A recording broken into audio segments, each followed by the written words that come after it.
Yeah, it's over.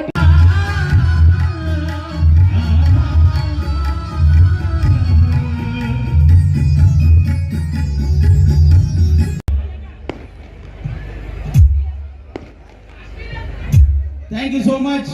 కాబట్టి మాకు wife character చేయాలన్నా ఏం చేయాలన్నా లేడీ గెటప్ చేయాలి. ఇక్కడ మా వైఫ్ క్యారెక్టర్ ఇప్పుడు ఈరోజు వినోదని, కానీ పుట్టినకి పంపించడానికి ఒక బస్ స్టాండ్ తీసుకు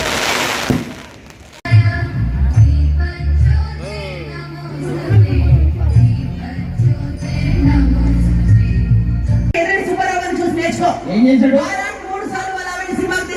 నువ్వు ఏ రోజు తీసుకెళ్ళావా? నేను చాలా సార్లు అడిగాను, ఆవిడ రాలేదు. నన్ను ఏం చేయమంటావు?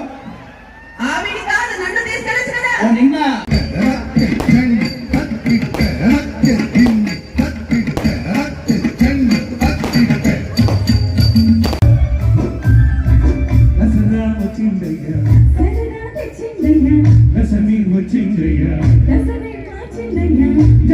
ఈ కుటుంబంతో పాటుగా ఇందాక జబర్దస్త్ టీము చెప్పినట్లు అందరు కుటుంబాలు తెలుగు మాట్లాడే ప్రతి ఒక్క వ్యక్తులు సుఖ సంతోషాలతో అష్టైశ్వర్యాలతో ఆరోగ్యంగా ఉండాలని 9 రాత్రులు మీరు ఏదైతే అమ్మవారిని పూజించారో తప్పకుండా మీ కోరికలు ఆ అమ్మవారు నెరవేరుస్తారని మనస్ఫూర్తిగా నేను కూడా కోరుకుంటూ మనం పెళ్లికి